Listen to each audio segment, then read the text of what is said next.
How's it going, everybody? Welcome to this week's episode of Music in the Minor League. This week we're joined by Shane Sweeney of the band Two Cow Garage. Also has a couple solo EPs out, a solo record, is a member of a band called Dead Nettles that was going on for a while there. He's done a lot. He also does graphic art, painting. There's a lot of cool stuff to talk about with Shane, man. So we're really happy he joined us. Known Shane for many years, just a good dude and someone, man, in independent music who's just been carrying the flag with him and Micah Schnabel, the other front person of Two Cow Garage. All right, before we get to the interview, as always, man, we'll get through a little bit of housekeeping. First thing, beat you over the head with it. We'll continue to do it forever. If you like what you hear, please subscribe to the podcast. Tell your friends about it. It's the best way to keep it going. If you're just joining us, go back, listen to some old episodes, man. Check out all these bands that you missed out on. There's some really good ones in there. Second, if you like the bands and the music we discuss, go follow them on your streaming network of choice. Go follow their Facebook page, Instagrams, all that, man. Give them some follows and interact with them, man. It's really good music and we feel you'll enjoy it. It also helps when you're out trying to tour, find new venues. If you got a lot of people following you, people think you got a lot of people going to follow you to the show. Finally, if you're interested in seeing Brightwire, we have some shows coming up here in the month of May, but not a lot as we're doing a lot of some personal traveling. First up, May 7th, we'll be out at Black Page Brewing as part of their grand opening celebration. That runs from 1:30 to 4:30. And I think there's going to be other bands throughout today like Jimmy Pizzatolo. That's our set. On May 13th, we'll be heading down the Old Quarter Acoustic Cafe to play with Trish Cramblett. Tickets are available now. That's going to be a good one, man. Trish is killer. We'll actually probably be doing an interview with her while we're down there. On the 16th, we'll be out at the Saxon Pub in Austin, Texas with our friend Austin Mays. Just seems like it's going to go right, man. Austin and Austin together. On May 26th, we'll be at Ronnie's Ice House. That is with Grifters and Chills and Whiskey Dick. Last time we did that in December, it was a great show, so we're doing it again like 5 months later. It should be a good one. And that's really it. In June, we'll be hitting the road, going to New Mexico and a few other spots, but we'll cover those dates at a later time. Let's cut it all out, man. Let's get to the interview. But before we get there, this is a song off of Shane Sweeney's EP, Complex Ecosystems. And this song is called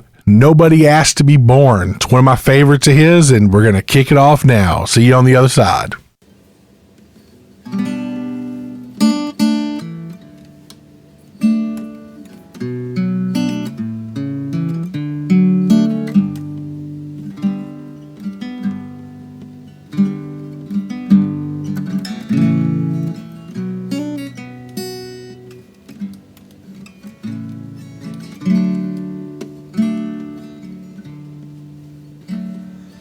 Aaron tried to fight off his pain.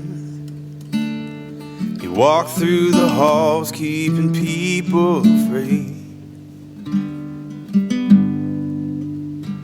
And then the homecoming queen, the 3 kids that they had.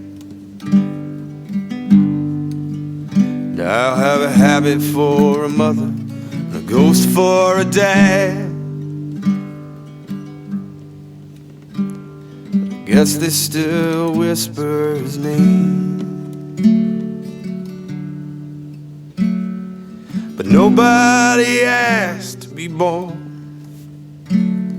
to wander the dark, wondering what you're here for.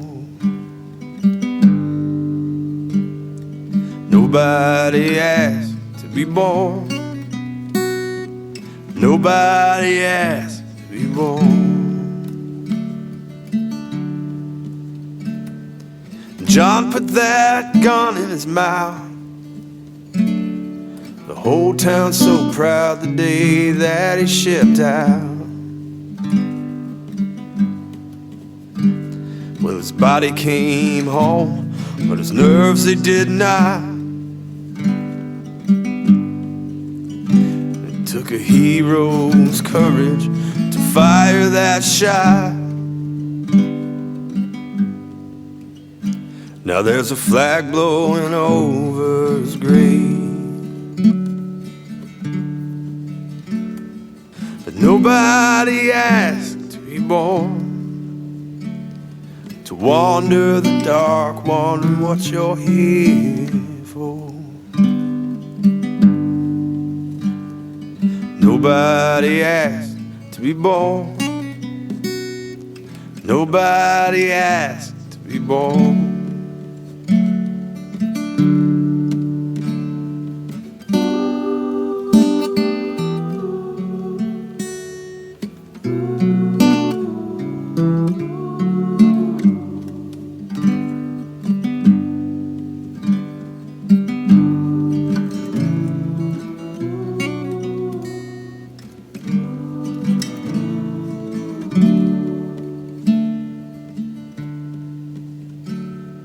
Laura had something to say. They said, bury it deep, boy, you should be ashamed. But she left the door open for the whole world to see. That every man and every woman can be who they feel they should be. And that you don't have to kill to be brave. 'Cause nobody asked to be born, to wander the dark, wondering what you're here for. Nobody asked to be born. Nobody asked to be born. Nobody asked to be born.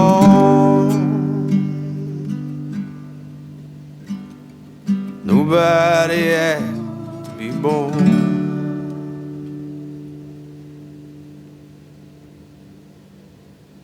All right, everybody, welcome to another episode of Music in the Minor League. We're here today with Shane Sweeney of 2 Cal Garage. If you don't know the band, you should know the band. Shane's one of those people I met 13 years ago, pert near, yeah. Fortunately, when you're out doing music, it's always really cool when you find an artist that you play a show with, and then over time they become one of your favorite artists. So then you know them, and you know that they're badass. Shane does not just 2 Cal Garage, he does solo recordings. He has another band that we'll find out if it's still even remotely active called Dead Nettles. He does drawings, paintings, does all sorts of stuff. So thanks for joining us, Shane. Yeah, man. I'm glad to be here. He's like an artist. Yeah, like a well-rounded artist. Yeah. What are we doing with our time? All format. I'm always jealous of that because, like, I can do stick figures and I can write songs. Like, everybody can make art. That's what Bob Ross taught us all. You know, everybody can do. Agreed.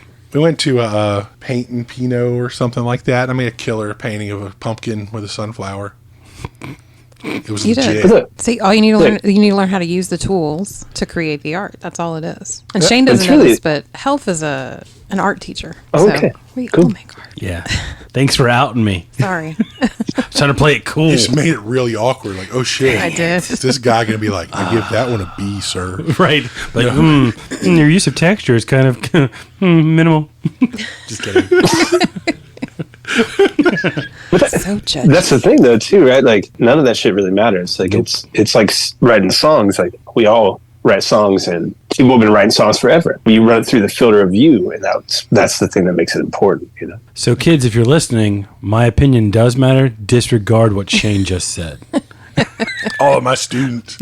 Which we actually had a discussion about. I know we're going off the rails before we even asked the first early. question. But one of Hell's students, we were playing at Dan Electro's and he came up and he was talking about the kid who just made like something he threw together at the last second. Totally just trash thing. And which I mean was brilliant. You know, I hate to say a child's art was, but it wasn't like an effort thing. It was just like, here's something I can give my teacher and hopefully get a D or something on.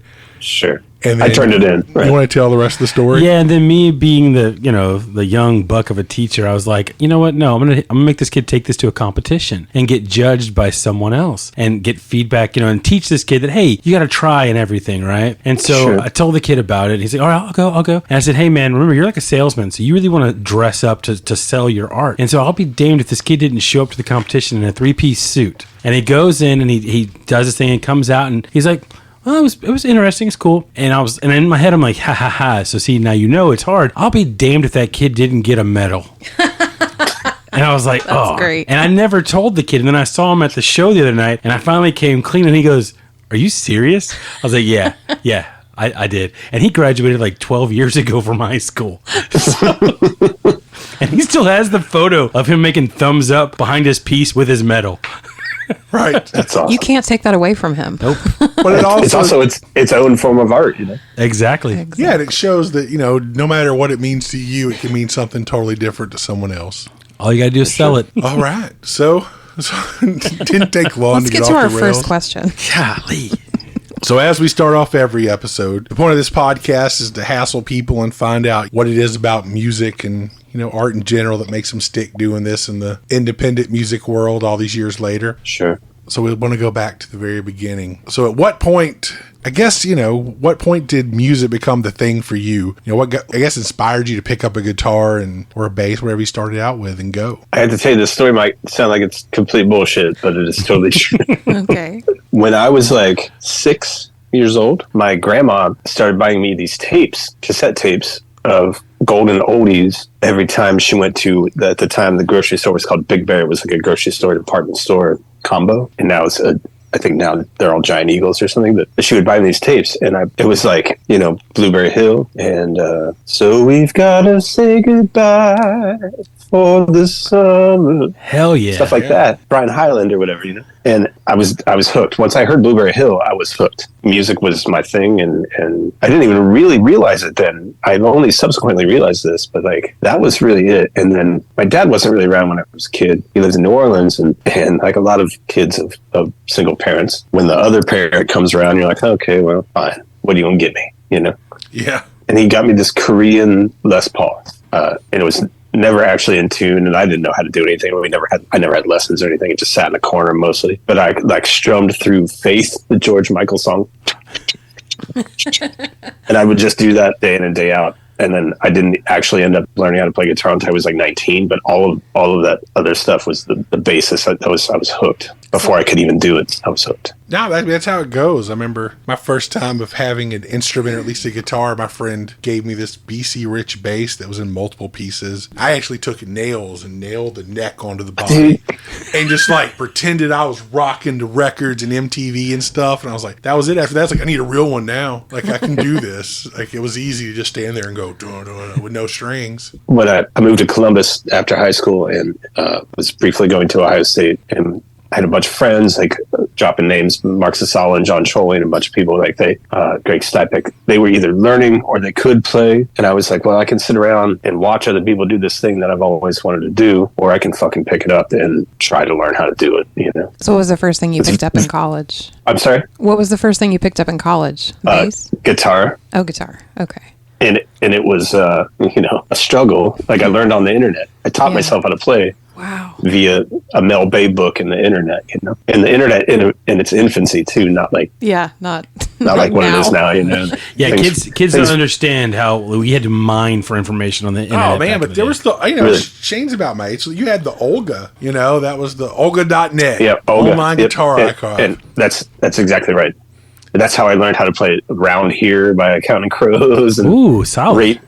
Rate Me, I think, was the first song I actually played because it was all power chords, Yep. Oh, yeah. Getting that Nirvana, all of Nevermind on 4 pages. It was like, yes, I can do this. I've got this.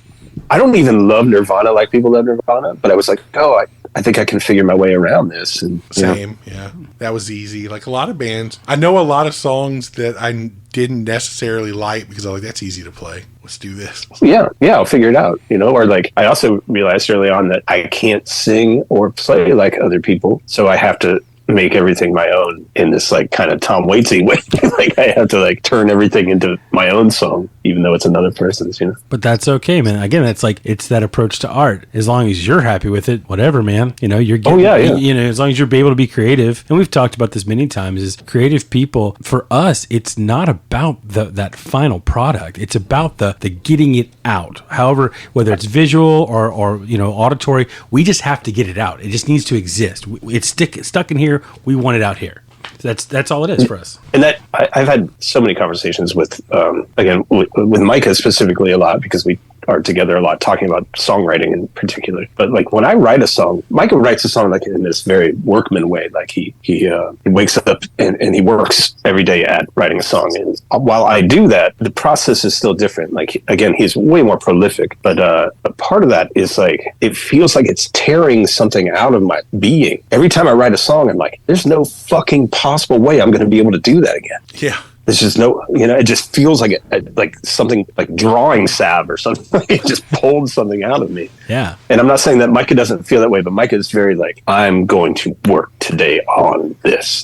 Man, it's different processes, but we both feel the same way. Once we write one, we're like, that's not going to happen again. Right. Yeah.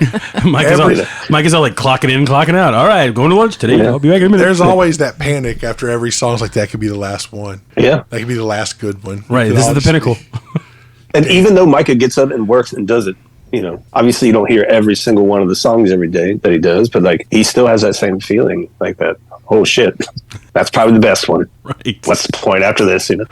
Well, it's got to be funny, especially someone, you know, I mean, what are y'all, a little over 20 years now with 2Cal, right? Yeah, it'll be 22 years in September. Wow. Yeah, so I mean, there had to be times during 2Cal where it's like, that's it. That's our song that we're going to have to play forever because everyone likes it, that we go to these towns. And then a few years later, it's like, you never play that song anymore. It's like, really? You know, it's like one of those things that drop back. There's got to be moments like that where it's just like, that's it. That's the biggest song we'll ever do. And it's like, well, okay, no.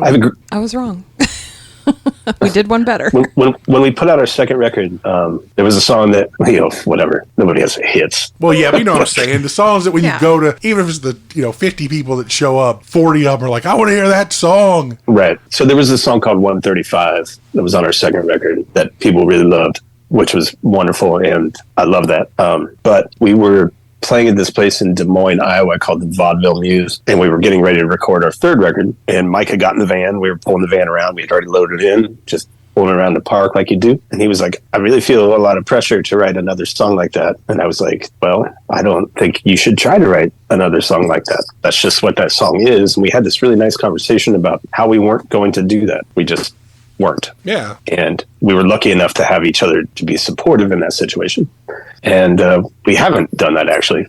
We've never really rewritten anything, and that's on purpose. Yeah, there's no album where you're like, that sounds like a perfect continuation of the prior record. Right. Like, it's odd. Like, you know, most bands, they release an album, it's like, okay, yeah, that's still them. I mean, you know, especially if you go from first record to the newest stuff, it's like, yeah, you'd hardly be like, that's the natural progression this band would take. Right, but we've been growing as artists for 20 years. Yeah. I mean, it's a good thing because there's no getting bored with it, you know? It's like things happen. You want it to be something where, you know, at least for me, even if I realize at points that my path with this musician, our tastes kind of diverged, it's okay because I'd rather them do that than go like, well, here's a half-baked version of our last record. Enjoy. Which, look, I understand. Like, we've been blessed and cursed with not being very successful.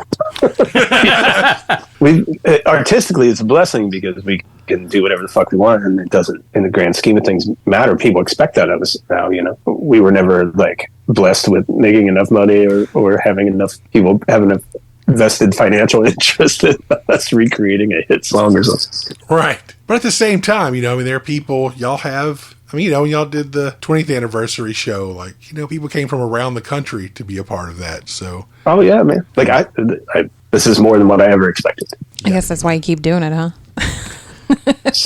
I mean, you're still also here. Like, I'm a firm believer in the fact that you can make money from making art, but you can't make art to make money. Yeah, and solid. And that's what we do. We're creating what we think is art through our music, and as fucking pretentious as that sounds, like that's why we do it. We've never made money, so like, what do I know any different? I just want to create things, and hopefully it's important to people. Yeah, I mean, that's interesting because I was talking with my students today because, you know, of course they do their research like, oh, you have a band, and, you know, they want to ask you questions, and this is great. And they're like, so do you ever want to be famous? And I was like, no, hell no. I was like, because it's really funny. I'm gonna bring in the same subject we've talked about like the last 3 times. So Taylor Swift was in town for like 3 days. Please don't. And you know, I told the kids, I was like, could you imagine being her? You're in Houston, which is a great town to be in because it's so diverse. There's so much cool stuff to do. And you can't leave your hotel because if you go anywhere, there's, you know, thousands of people following you and people wanting to take pictures. And I was like, no, thank you. I just want to be able to play music and create and just have fun like that. And I said, and if that means I'm never famous, I'm totally fine with that. You know, I think that's a better way to approach it because I think when you go to it with that idea, I want to be famous, I want to be rich. Like you said, you're not creating art. You're just trying to create a money source at that point, you know, and you're not really... Like, at what point does she have time? Yeah. Like, being Taylor Swift is a full-time fucking job. 100%. You know? Yeah, 24/7 too. You don't get like a weekend off ever. No. And she manages, obviously, and she's very good. I think she's very good at it. Kim does too. And she has co-writers and all of that stuff. But like, she's a huge part of all of that process. But also, she has to have the burden of being Taylor Swift all the goddamn time. Yeah. No, thank you. Like, I can just be. One of the best things I ever heard was it wasn't even Leonard Cohen's kid; it was Leonard Cohen's kid's buddy. It was like we were over there all the time, and he was just making us breakfast and stuff. And I didn't know that he was Leonard Cohen. You know, he was just this guy's dad, and that's the best way to be.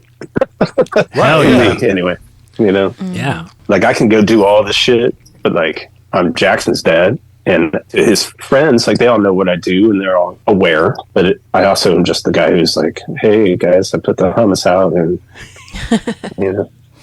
You want some carrot sticks with that? Right, exactly. I'm, like, cutting up carrot sticks. And, You know, I prefer it that way. And you got Jackson playing music now, too, man. So that's what's He's a badass, too. It was He's really good. cool to see. I can't imagine because I'm not a parent. I know everybody else here is, but just thinking about seeing my progeny doing something that I love and enjoying it, you know, as much as I've ever seen anybody enjoy something must be amazing. It's really amazing. It's still hard to get him to practice. Yeah, they're kids. You know, he's a teenager. You know? Well, you know, you just said you didn't really start playing until you were 19, so you understand. Yeah, exactly. Like, and I do understand, and that's why I'm kind of a hard ass about it. Yeah. I'm glad to know. I'm not the only Don't do one. it. Like, don't do what I did. Right, exactly. Take My advantage of this time. dude, my son is playing trumpet, and I grew up playing trumpet in high school and college, man. And my wife was like, "Oh, you could be his private lesson teacher." I did it one time, and I was like, I can't do this because I am such a jerk. Because I'm like, no, you need to practice. You got to do it. Because I knew how I was. I'm like, you're not going to be like me. And it was like, I'm going to ruin this for this kid. I was like, no, I'll spend the $50 a lesson and he can go learn from someone else. From someone else, yeah. I have the exact same thing. Like, people have been like, are you teaching him how to play guitar? And I'm like, one, I taught myself how to play, so I don't know. Yeah.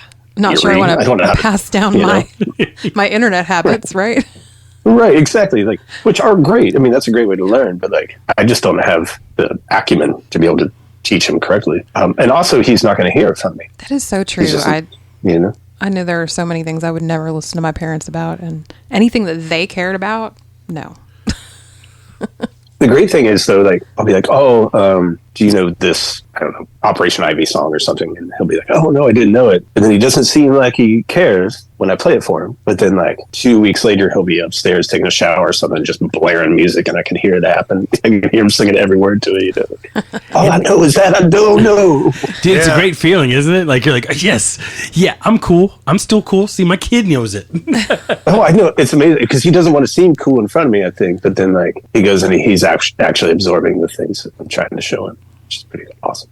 Hell yeah. I think that was some of the more fun. Like with my son, like, you know, Ian plays music and stuff, but it was never me teaching him a lot of stuff. But when he reached points where he had, you know, there was points where like he could read music and he was way more talented than me as far as certain things go. And it'd be like, oh, dude, you know, do you know how to play this song? And it was like, I do know like this, you know, answer like Operation Ivy or Bouncing Soul. Right. I could show you that. And then we'd have fun just sitting there, like put on Descendants records. Like, oh, here's how this part goes. And it'd be like, Fuck yeah. oh, dude, hell yeah. Thanks. And then that was I can show you songs if you want to know them. Or jam along to your MP3 player. To date myself. Let me show you the Olga. Well, you know.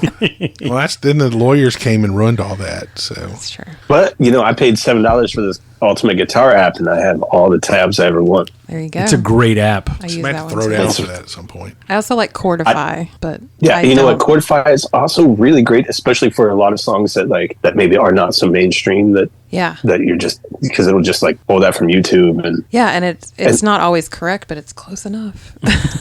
you know when you guys all know this, you songwriter folks, like you can fill in the gaps. If for me at least, if I have like the bricks, I can fill in the other gaps with my own knowledge of how songs actually work. You know. Yeah. Oh, yeah, we do that all the time. Well, plus I'm pretty big. Once I like, usually if we do a cover, it's a song that I just figured out sitting around strumming guitar, and then I almost refuse to listen to that song ever until our version's done. So I was like, here's Sure. how we play it.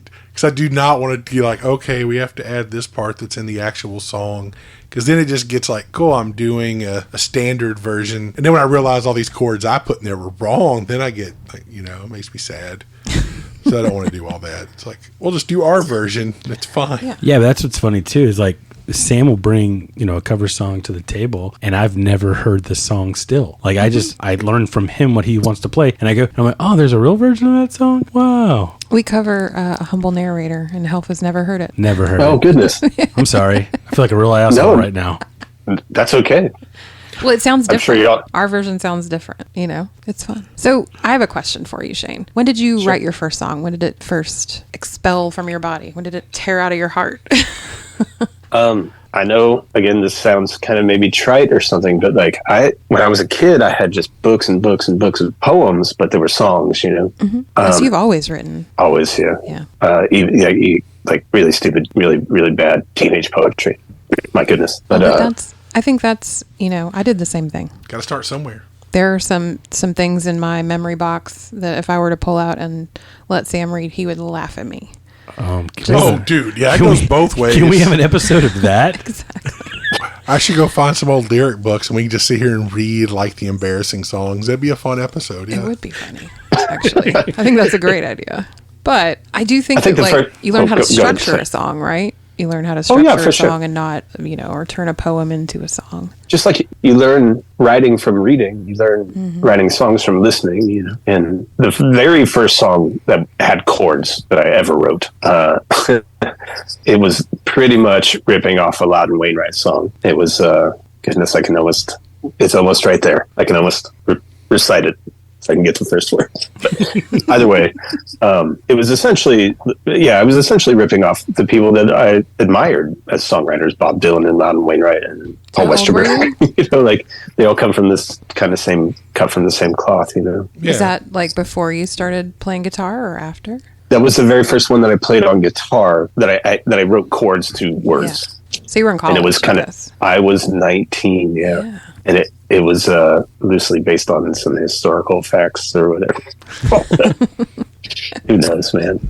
No, but it was, you know, it's like G, C, and D, right? In any random pattern at the time, but it was a feel song, and that's how I write still. One of the things that was interesting is that you and Micah met through an open mic, and then you know, I remember we played at. You got me the show at Tree Bar years ago, like solo, and you were hosting the open mic. We were kind of talking about, I was like, yeah, man, I like coming back and doing that to kind of like do like a community thing, which kind of led to me doing the same thing. Cool. And then we just started doing a community open mic here once a month, like in the town square where kids can come out and play and do stuff because there's like no venues in our little town. And I love it. That's amazing. So the point of that was that I don't even know if there's really anything you need to add to that. I'm just playing. But I was saying, if anyone listening, it was cool that like here's a prolific band that's been around for over 2 decades that, you know, y'all met at an open mic. Yeah.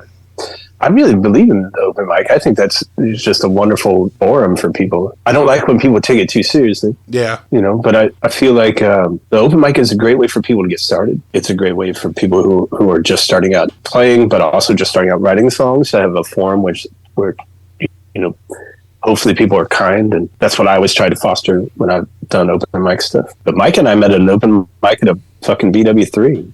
Nice. Nice. I mean, where's the BW3 sponsorship of 2 Cal Garage? Is what I'm asking. No, listen, they don't want anything to do with us. Right, that would I'd be Bud Light cans all over again. But I mean, you know, I played a Tim Easton song, which I mean, I think maybe we all know who Tim is, but like he was a Columbus student at the time, and I just thought it was a beautiful song. And then there was Micah standing right in front of me, and we met. And yeah, that was. I know it sounds weird, but like we met at a fucking open mic, and then I went to see his band playing, and I was standing beside my partner Jen, and it's like, you know, I never really wanted to be in a band because musicians are kind of assholes, right? Which is also kind of true to some extent. But I was like, if I was ever going to be in a band, that's the one I would want to be in. And then like a month later, Mike asked me to play bass. And nice. And then here we are 22 years later. Yeah. That's kind of cool. That's really cool though, man. Yeah, that's awesome, man. So it's kids, amazing. I got to come up with a set list for the next 2 Cal show, actually. The show coming up. Ooh, nice. So kids, go to open mics. Go play. Yeah. Please go to open mics. My goodness. Yeah. You'll meet people who you want to be involved with, and you'll meet people who you won't, and you'll learn the difference. Right. You know? Yeah, I think that's what's so crazy is the way it's kind of changed. Like growing up, you know, I graduated in '98, so you know, all through high school, you had bands. Like you had some buddies. You'd go to your garage and you'd be like hammer out some songs. And it's weird to me now. Kids don't do that, you know. And I remember talking. They do though. They do. My son has a band, and they're awesome.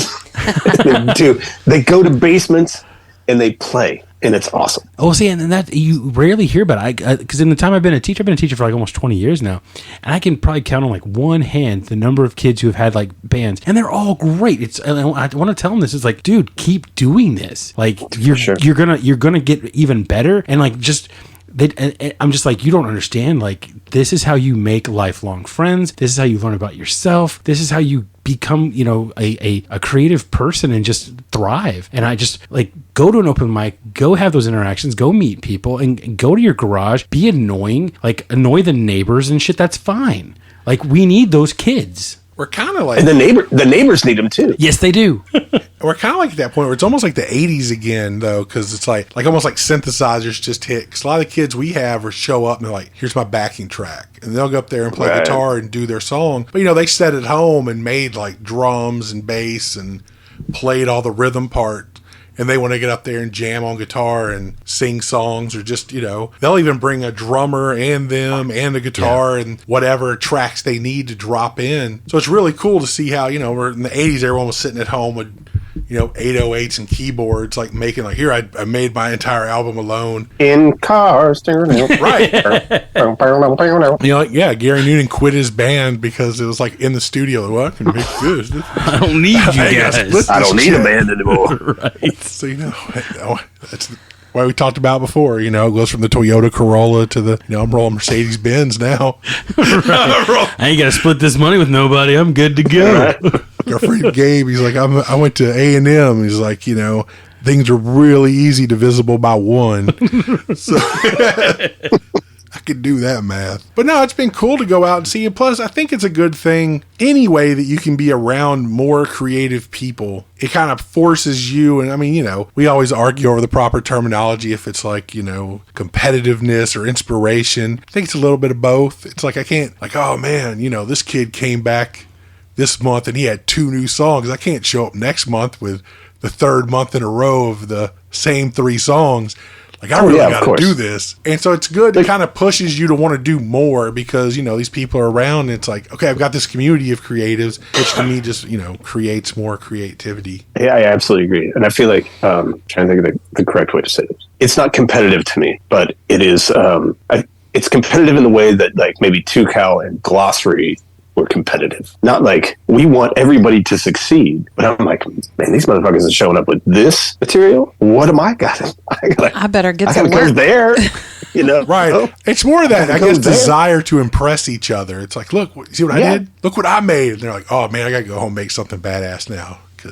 Yeah. And it's not about being better. It is certainly about being equal, but it's more about like, you just push each other. You push each other.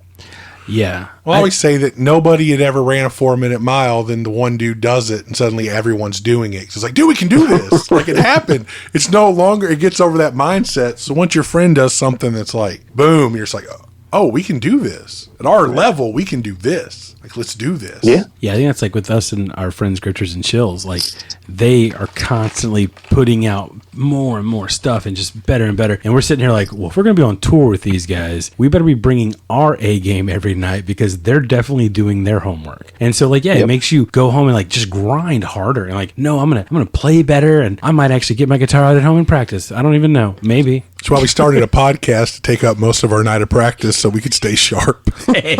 See how well it's working? Our podcast is really good. We toured forever with a band called Grand Champagne too, and I love those people and I love that band. And there were some nights where that was the greatest fucking band in the world, and I got to see them play to 12 people, and they were the greatest fucking rock and roll band you've ever seen in your life, and that is no joke. No joke. And I've seen the E Street Band, But I realized from that what I have to do. It wasn't every night with them. I love them dearly, and they would agree with me about that. But like, I realized what you have to do, and it has to be 100%. It has to be 100% every single time you play. That's how I feel about it. Anyway. I will say you guys are, well, at least 2Cal Garage for me, when I was introduced to them, were kind of told to me like they are like the greatest live band I've ever seen. They throw down every time, and I've just seen that to be true in the times that I've seen you guys play. So you bring it all to the table and you leave it there. Again, I mean, every band is different, and we all have different aspects that are good about us. But like, even now that we're old, we don't fuck around. You're getting a rock show. That's what you get. Yep. Well, damn it! Now I got to catch a 2 Cal Garage show. It sounds like. I think, you know, in the 13 years I've known Shane, they've played Houston twice, so you don't have a very good chance. There's always a third time. But you missed the first 7 times we played. That was true. Well, I didn't know who y'all were.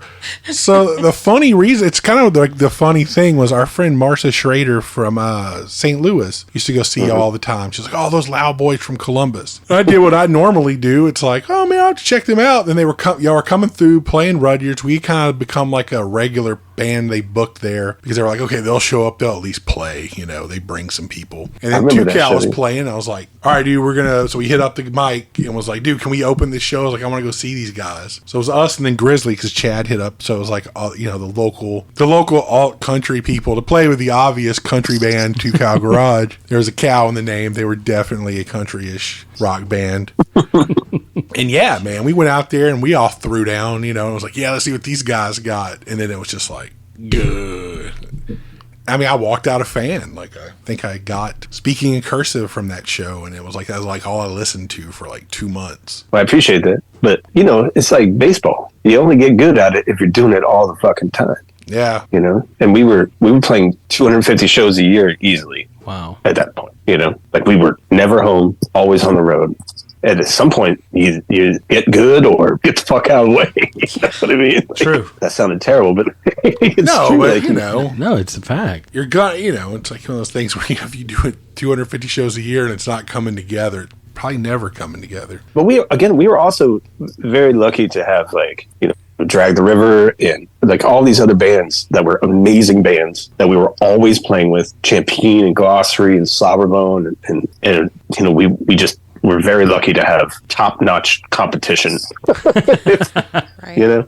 This is crazy. I knew like all these other bands, but I never saw Grand Champagne play. I mean, everyone else, you know, because we used to just accidentally call it Slobberbone once. We thought they were a different band. And then we're just like, dude, those guys are great. We have to go see them more often. And then just, you know, everybody else. And Glossary, same deal. I think they may have played with Slobberbone at Rudyard's or somewhere satellite, and we saw them. They're really good. And then, you know, Centromatic did, I was a big Varnally Centro fan. too. Fuck yeah, man. Yeah, so they toured as the backing band for Anders Parker on a Varnally album thing, and they killed. But then and what's even funnier is I had it for a second. Disappeared. The guitar player from Grand Champagne, Michael Crow. No, is it? It's not Channing Lewis. Channing. I kept wanting to say Channing. Yeah, so we actually both have a Creston Electric that's from the same board. Oh yeah. We have our guitars are siblings, and I've never met them. Pretty cool. Yeah. Oh, Channing's great. He's And they're from Austin, so it's always kind of a bummer. Like, man, I never, like, they live right there. I never saw them. But that was just me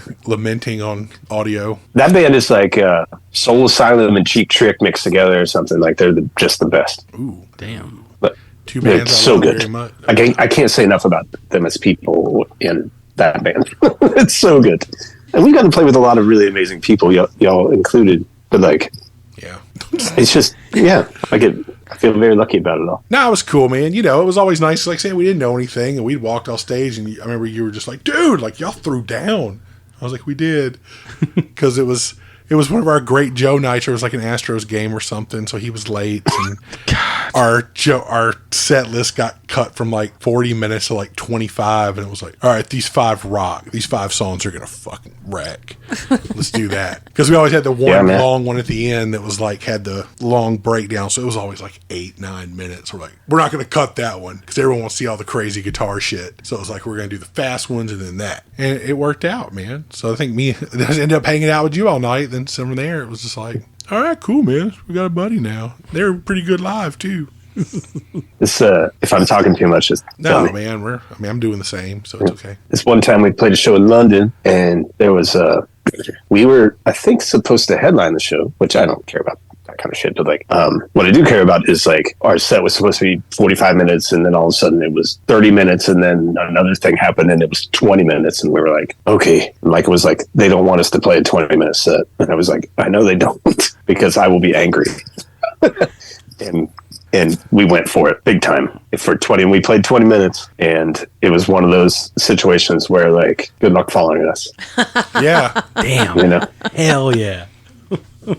And we literally walked off stage, and this guy was like, hey, my name is Lil, which his name is Lil. He's a wonderful person. He was like, I want to put your record out here in the UK. And we were like, cool. I need to go have a cigarette and take a breath. Because it was aerobic exercise. Right. 20 minutes of It was- hardcore cardio. Yeah. But it's funny how that kind of happens. It's like the times when you're rushed and you're kind of like, I don't know, just grumpy when you go on stage. It's a time where I guess it's more cathartic. It's like, let's just get all this shit out here. I'd never like to be rushed. I like to get to a place and figure out what the layout of the land is, like make friends with all the bartenders and everybody working, because we're all working together, and I like to know what I'm getting into. I don't know to throw and go. Yeah. But if that's the situation, that's the baseball player. They make Right. like I'm Let's going. go. We're going to make it work no matter what. I'm going to step up to bat. Yep. So maybe there's a bit more competitiveness in me than what I was letting on before. It's like forced competition. Like But it's they not even they with- did it. They made that Yeah. happen. It was their fault. Oh, yeah. But I think it's always, again, it's constructive, competitive, not destructive. It's like, all right, man, we're going to come here, we're going to fucking do this and, see where it goes. I think there's a big difference. It's like anything. I know competitiveness becomes kind of like a dirty word, but there's stages of it. It's like, again, I'm kind of pushing to be as good as them. But it's also, I want them to be good too. I'm using them to push myself. Is Well, what I'm doing. Exactly. That's exactly right. Yeah. If I don't have a pang of jealousy when I hear your record, it's probably not that good.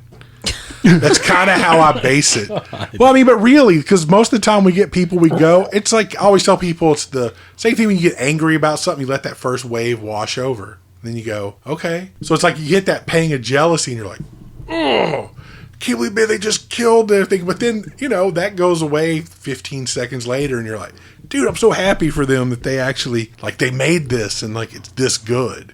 Yeah. But I want to have that moment of fuck, how can I can't do that. I often think I wish I would have wrote that fucking song. Oh yeah. It was right there. I've had a similar thought, Right. I wish I would have wrote, there's this Gaslight Anthem song where it's like, here's Looking at You Kid is the name of the song. And the first time I heard that song, I was like, motherfucker, I wish I would have written that song. It's right there. Yeah. It's so good. Right. It's so good. I think that sounds very arrogant. I'm not saying that I could have written that song, but boy, I've had that thought. It's so good. Right. I wish I would've could have just got to it. Raw. Damn you, brain. For sure. No, but that's it. Shit, we got the Complex Ecosystems EP of yours, it was like No One Asked to Be Born. That was fuck. Yeah. You still do that. Even live, it's like, damn it. That was, it's what I always told my kids.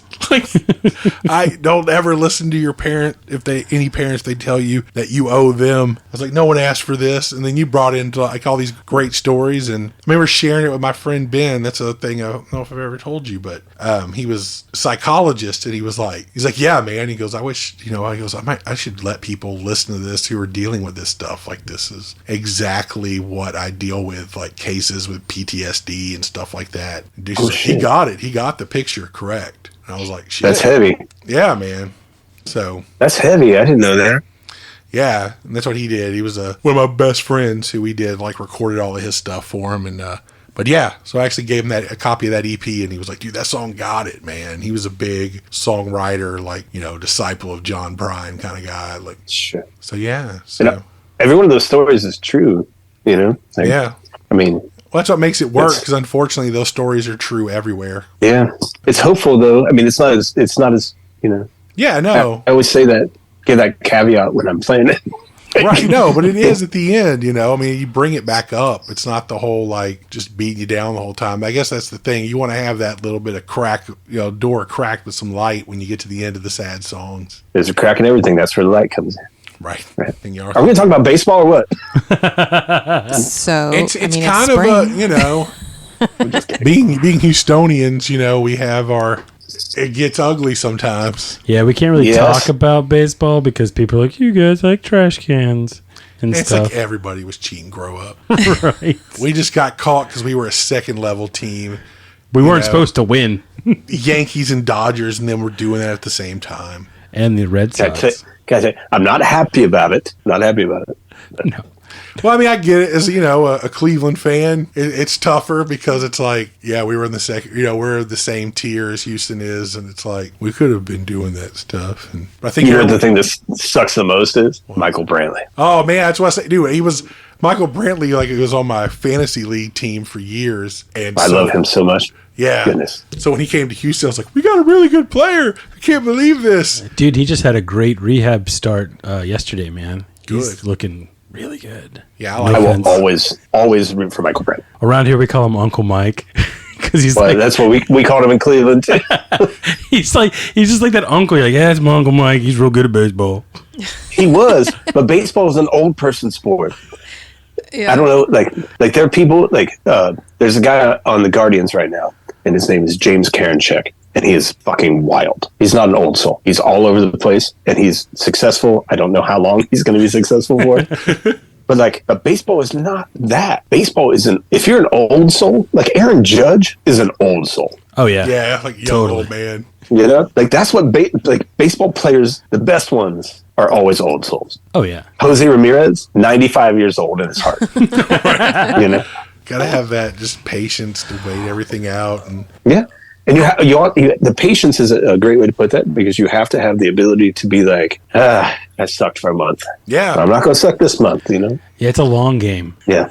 I don't think I don't think that young people have the patience for it No, anymore. That's why we Like, sped Talking up the about game. people watching it. Well, I think that's good. It was getting ridiculous as a long childhood baseball fan. I mean, we were getting to the point where pitchers were like, the Dewey Cox, like he has to think about his entire life between every pitch.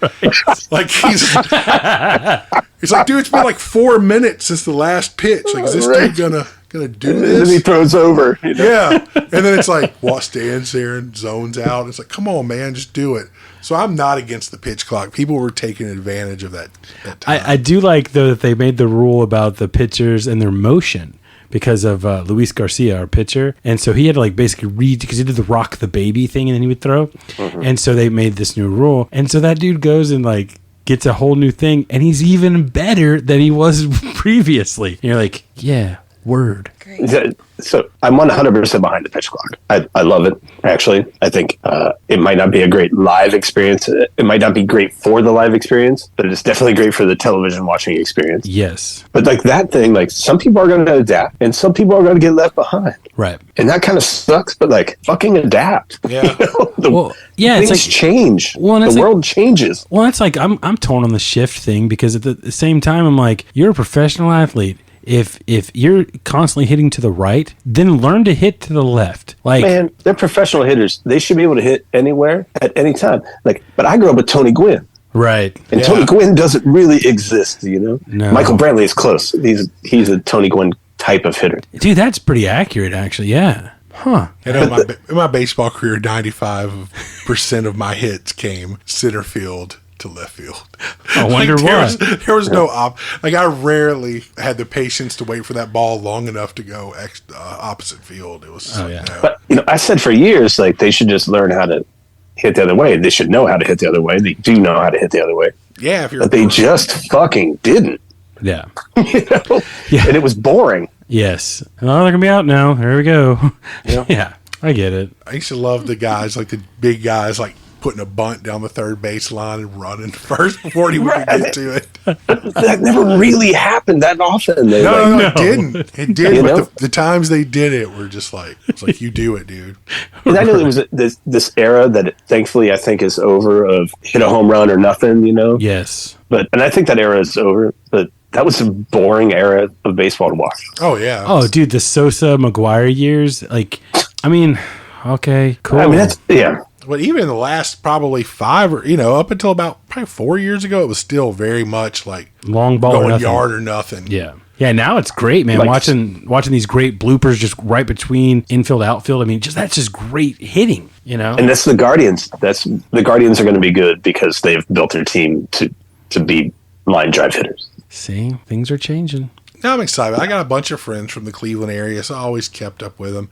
It was weird being, when Houston switched leagues, because it was okay to watch all these American League teams. Like, yeah, I can root for them. They're in the American League, and then it's like suddenly we're in the American League, and it's like, shit. They're the enemy. I have to put all these hats in the back of my closet and never wear them. Oh, dude, my first fullback professional baseball cap, Cleveland Indians hat. So cool. Yeah? I was so All right. cool. I was so cool, And then Tomahawk came out with their first line of merchandise, and it was the Cleveland Indians logo. Remember that? Oh. See? See? And then mine was I remember I bought it Parkdale Mall. I got my Padres hat because I was a huge Tony Gwynn fan. Okay. Tony Gwynn was the best hitter that I've ever seen in my life. Oh yeah, we've got to see some good ones, man. Like Ohtani now is amazing. I'm like so happy I get to live during that dude's run in the league. It's like a younger, more fit version of Babe Ruth running around.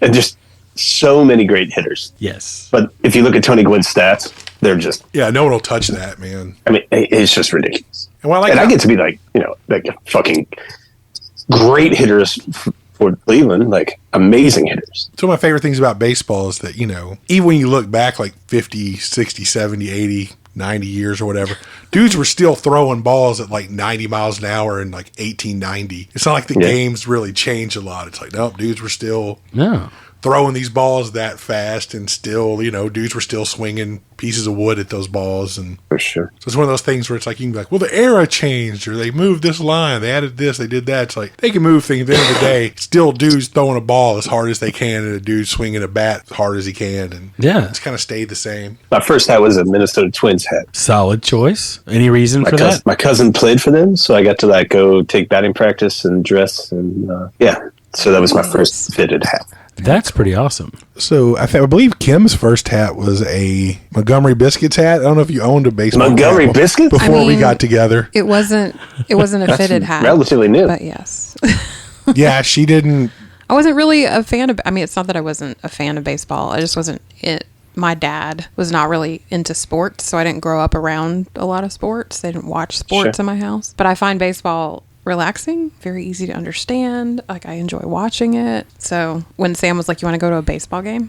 I think it was our second or third date. Oh, you went to an Astros game, but but then we went on your first time you went with me on tour. That's true. But I prefer minor league because I don't really like crowds and crazy people, and I love minor league games. They're fun. I love minor league games too. Yeah. But yeah, Sam got me a Montgomery Biscuits hat. Heck yeah. So I have a little biscuit with a pat of butter for the tongue. I know exactly what you're talking about. That's awesome. Kim got a foul ball at that game too. You got a what? Micah grew up with baseball. Mm-hmm. I'm sorry, Kim. I interrupted you. No. I said Kim got a foul ball at that game too. I sure did. That's right. That's fucking radical. I've never had that happen. Never. Oh, that minor league game. I have mine up here. I ought to show it to you at some point. I had my Craig Biggio foul ball I dove down an aisle and cut my eye and I was like 18, snagged it in front of these little kids. I was like, whatever, dude. I'm sorry, I was bleeding. Did you steal a ball from little kids? Well, they were standing. They wouldn't. It bounced off a friend of ours 2 rows up. I just dove down and caught it. And I was like, "Can I have it?" I was like, "No, no." And I still have it. Like 30 years later, almost, 25 years later, it's still here. The closest I've ever come was a Columbus Clippers game, and quite honestly, I'm lucky that this ball didn't kill me. We were on the third base line. Dude hit it. It literally took chips out of the concrete. Oh my God. I was sitting in the seat beside the stairs, and it was me and then Jackson and then Jen. And I was like, whoa, but I didn't have a glove. And I was like, I can't grab that with my hand. And it hit the concrete, and the concrete chips up. Ooh. And it took enough steam off of it that it just kind of bounced around. But there were the thread marks on the concrete. And I mean, it was oh my God. brutal. Woo. Yeah, that's when you don't want to get your hand in front of. Yeah, no. Ours were both off a pretty high pop-up, so they weren't that bad. Yeah.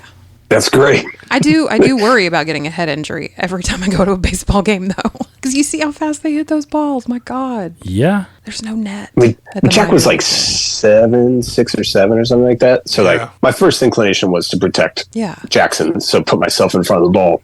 But I also had this baseball player thing where I was like, I'm going to grab this ball. And I'm so glad that didn't happen. I would have totally crushed my head. Yeah. There went Shane Sweeney's music career. Caught a foul ball. But I got a sweet foul ball. I'm a winner. It was going some way.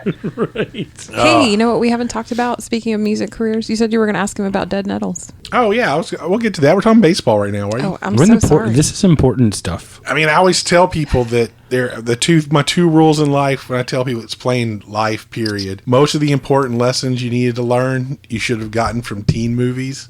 And the easiest thing that you can do to kind of accept how life treats you in music and songwriting is, baseball, man. If you get it right 25% of the time, that's right. You're an all-star, man. You're doing good. 30%. If you can get to 40% of the time you're right, dude, first ballot. Yeah, all the way. Yep.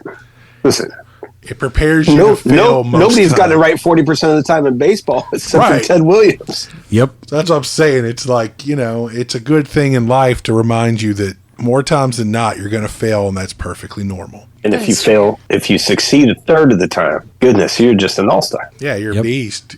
You're getting a big contract. True. Not league minimum. No. You got uniforms and everything. It's really great. They might actually put your name on the shirt in the gift shop.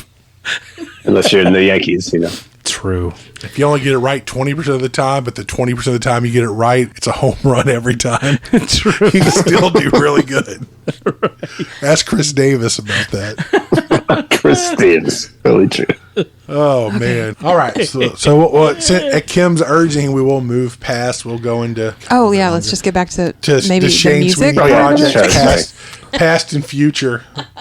So, you had 2Cal, then you did solo releases. Won't get into that. Then, during a break there, y'all had Dead Nettles going. So is that something y'all are still working on, or is that... I guess basically Dead Nettles kind of became 2Cal, like your lead guitar player and drummer. Yeah, I to be completely honest, I don't really know what's happening with Dead Nettles. Y'all just, when y'all get together, y'all are doing it. If it happens, it happens. If it happens, it happens. Yeah, I think Todd and Jay and George and I are always around. You know what I mean? It's just figuring out schedules and stuff. And like, once the pandemic happened, like the last actual rock show I played before the pandemic lockdown happened was a Dead Nettle show, and it was awesome. And then we were just kind of like, okay, the whole thing was kind of like a poker night to begin with. Yeah. And then when none of us could get together for obvious reasons, kind of fell apart.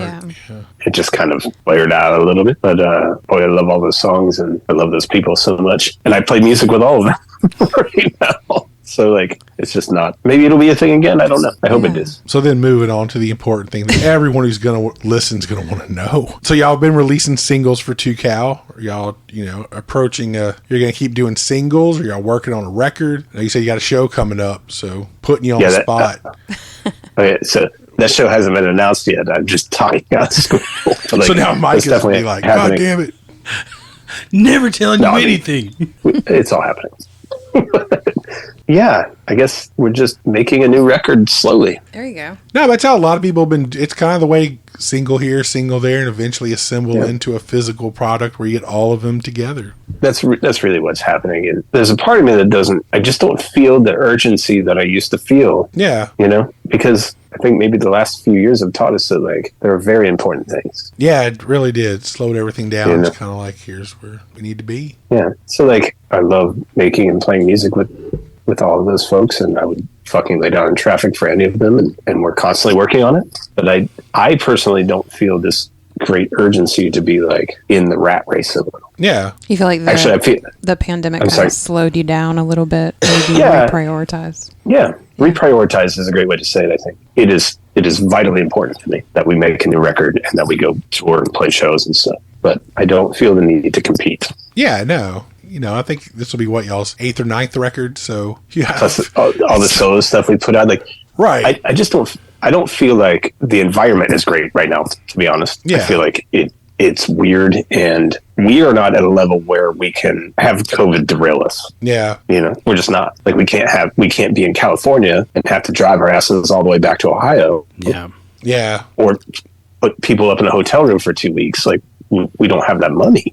Yeah, we don't have that money, and we don't make that kind of money at our shows. So, like, it's just not really feasible for a lot of bands right now. No, it's to tough. Tour. We even had that happen last summer. We went out, did like a short run through like Oklahoma, Arkansas, and stuff like that. And Kansas. And then John from Grifters and Chills was like, my throat's kind of scratchy. Right. And he's like, let me be sure before we go to Little Rock. And he's like, had to do like the death march from him and his wife, who's the other member of the band, all the way from Lawrence, Kansas back to Houston. Right. And, that's like a 12-hour-ish drive probably. Yeah. But, like, if we're in France, right? Yeah. Like, what do we do? Like, exactly. What do we do? Yeah, that happened to a friend of mine. Him and his wife were on their anniversary trip to Barcelona, you know, and they're dinks, they're double income, no kids, so they've got money, but she came up positive. They had to spend an extra 2 weeks in Barcelona, and I was like, man, I'm glad it's you and not me, because I couldn't afford to figure out, you know, how I'm going to stay. I don't make that kind of money. And that's not a fun 2 weeks, you know what I mean? No. That's not like, hey, we're chilling in Barcelona. No, you're That's quarantined. Like fucking quarantine in a hotel room. You know? Yeah, they couldn't leave or anything. I mean, it was like, no, thank you. So we were fortunate and got crudded up like just during the regular day. Yeah. We were at home, thank God. Yeah. I've also had it, and it was a terrible experience. Yeah. But thankfully, It was we not were all fun. home.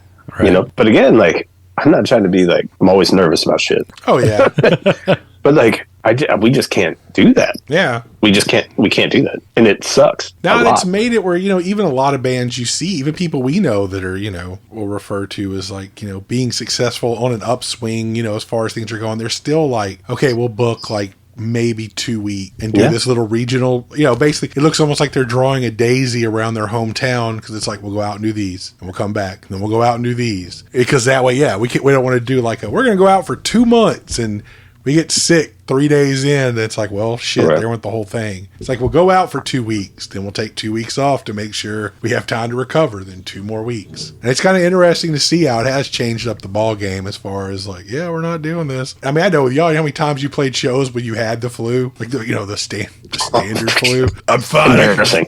I can get up. Embarrassing. There, it's fine. I mean, we don't cancel shows. Yeah. Right. No, same. Yeah. You know, you can't afford to cancel shows. No. Right. Like at the level that we're at, like you're going to get 100% of everything that I have, but that might only be 60%. But you're going to get 100% of that 60%. Right. 60% of the time it works every time. It's made with bits of real Panther. So you know it's good.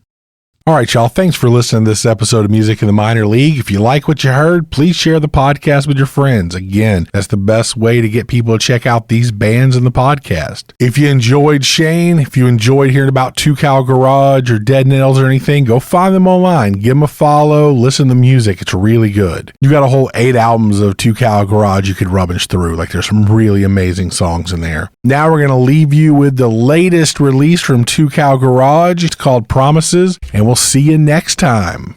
Have a good one.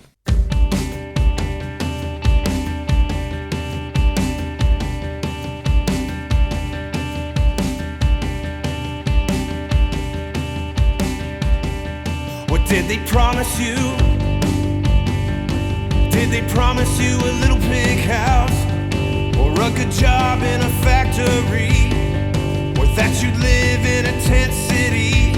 Ain't that America for you and me? Did they promise you you'd be alright when things they go bump in the night? What did they promise you?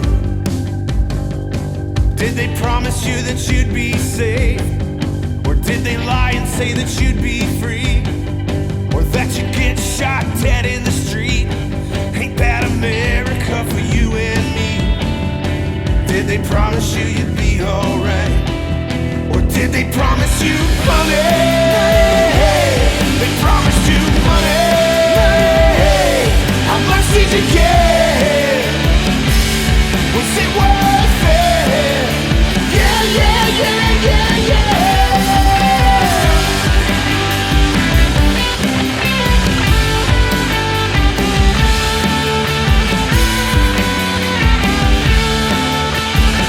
What did they promise you? Did they promise you a second chance? If you could pay all the legal fees while getting cancer from the food you eat? Ain't that America for you and me? Did they promise you you'd be alright?